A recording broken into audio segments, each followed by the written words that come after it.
Just a whole bunch of Why? extra. Why do you think our human nature is like that? That's another thing you said in the video. You said even you were like that. You know, you see other brothers driving by in the Benz and stuff, and automatically you're like, man, forget him. That's what I want. And you kind of talk bad about him, and you said, now I'm that man in the shoes. Now I'm the man driving in the Benz, and I know that people are going to be saying all that about me. Why do you think people are like that?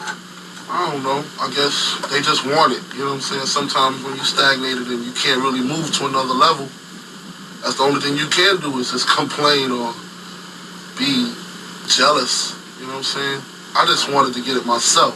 You know what I'm saying? I was in a situation where I would see somebody with certain things that I want, and I would just make moves to get it myself. You know? Right. I wouldn't ever try to take somebody else's, because it wouldn't really be mine if I took it from somebody else. Right. And now we have, on the East Coast, we have superpowers, and on the West Coast, we have superpowers. I mean, you got to be you can't deny it. You have to be the biggest right now superpower on the East Coast. You are the biggest name. So. Did you ever, I mean, you couldn't have imagined like that happening. I mean, I know everybody wants that, but God, to be that 13-year-old and you first decide, you know what, I'm going to be notorious here, and then, I mean, you are beyond notorious now. I mean, when I put the album together, whatever, you know, I knew it was tight. I knew it was lyrically tight. I knew it had some cool songs, but I wasn't thinking multi-platinum. Thought I was just going to do good, just like everybody else. Right. Do you have people bothering you all the time now, or bugging you, saying, hey, come on, Notorious, we grew up together, we this and that, get me going, get me started? I mean, the people that I grew up with, people like Lil C's and my road manager and stuff, those are people like I grew up with that I grinded. That's what, you know. Right. They all on. I got the little extra leeches. You know, you know, you just give them a couple $, tell them you'll be right back, and you see them 2-3 months. They're coming back. Part of the game. Yeah, it's part of the game. You now you're married, and you have one child? I got 2 kids. I got a little daughter, 3 years old. I got a newborn son. How hard is it to carry on a family life and handle the business? It's real hard, you know, but when you got any kind of free time, you just spend them with your kids. That's the only thing you can do. Right. I wouldn't want to bring them out here.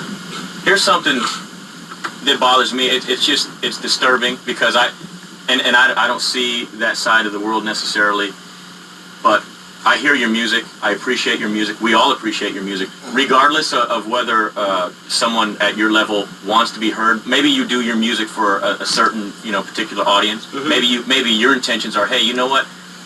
This is where I'm from. I'm going to do it, you know, for the people from where I'm from. Mm-hmm. But regardless of that, everybody, it reaches everybody, and we all enjoy it, and we all love your music. So it's disturbing. Like when I watched the video, it was hard for me to see. You said, hey, you know what? Somebody might try to get me. The day might come that someone might try to stick me. They might try to get me, but I'm just going to make it hard as F. That's tough. I mean, it's rough that exists. Why has rap music gotten to that? It wasn't always like that. I mean, I've always loved rap music, and I've grown up with it, and that's the only thing I ever wanted to hear was hip-hop. Mm-hmm. And I remember there was a time when it was fun, and it was, you know, for partying, and, you know, MCs used to battle back and forth on the microphone. How did it get to that day where you got to watch your back and have bodyguards and all that? I mean, it's not just with rappers, you know what I'm saying?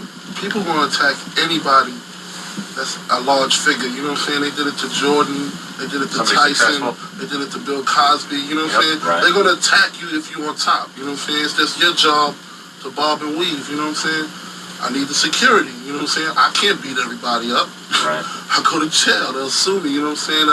There's certain things you do when you get to a certain level, you know what I'm saying? Is it possible, and I don't want you to by any means, I'm asking, it's me as an interviewer, I have to do this, I have to ask the question. Is it possible, though, that the artist kind of perpetuate it, keep it going by, you know, in lyrics saying things like that, like I'm strapped and I got this and you want to come for me, and, you know, then be ready and all that. In the video, they kind of touched on that. Slick Rick and Simmons did, Russell Simmons, that, you know, some guys, they get this money and they could take things, you know, a little bit of a better way, but that gives them a license to take this whole thing to hell, and sometimes maybe that's the wrong way. Well, you know, sometimes it takes maturity. You got to mature, you know.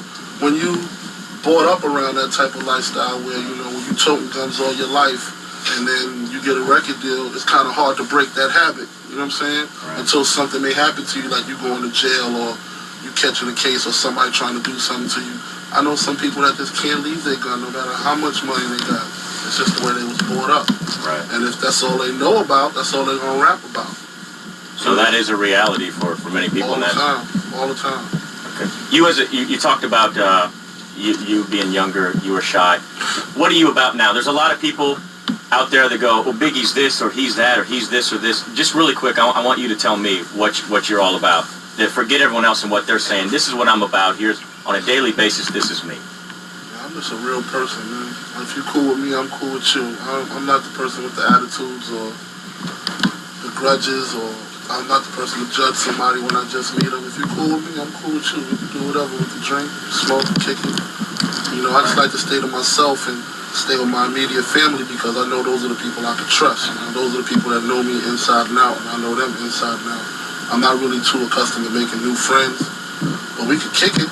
Right. Are you talking us, the Doghouse? Maybe you and I can kick it after 10? Okay, cool. I'm good. Speaking of trust, we hear stories all the time in the business about you got to watch your back when it comes to the business. Do you? I mean, you. Oh, definitely.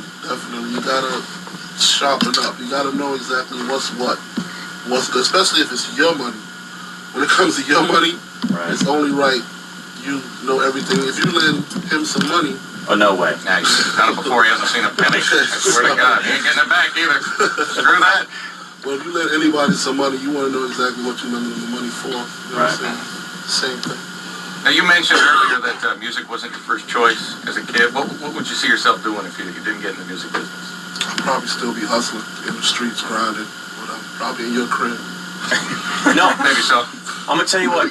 I noticed that on the video. Many people said that Naughty by Nature. You know, they said the same thing. Hey, you know what? I'm glad I got into this because who knows? I could be in your house. You know, right now. That's the life that many people come from, and that's the reality of it. That's the only thing I know how to do is to sell drugs and rap. And in the video that's not hidden. I noticed throughout the show. If you haven't seen the show, go rent it. It's really good.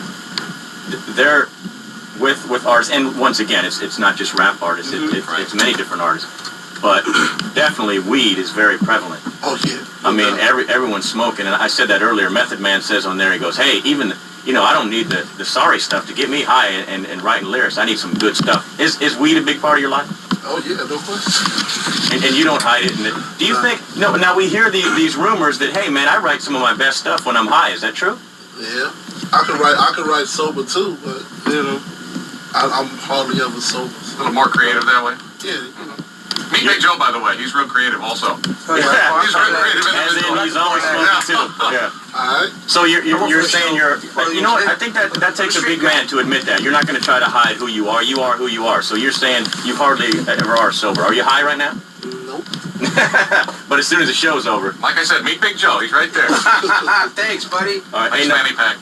Notorious B.I.G. is in studio. We will get into it all. We'll talk about everything. I want to thank you right off the bat for coming in. Let's take a quick break. Let's come back and talk a little music. What you're into now. Hypnotize is the Oh, what a great band. How are you doing this? How are you putting out hit after hit? I mean, are you just on a roll right now? What's the deal?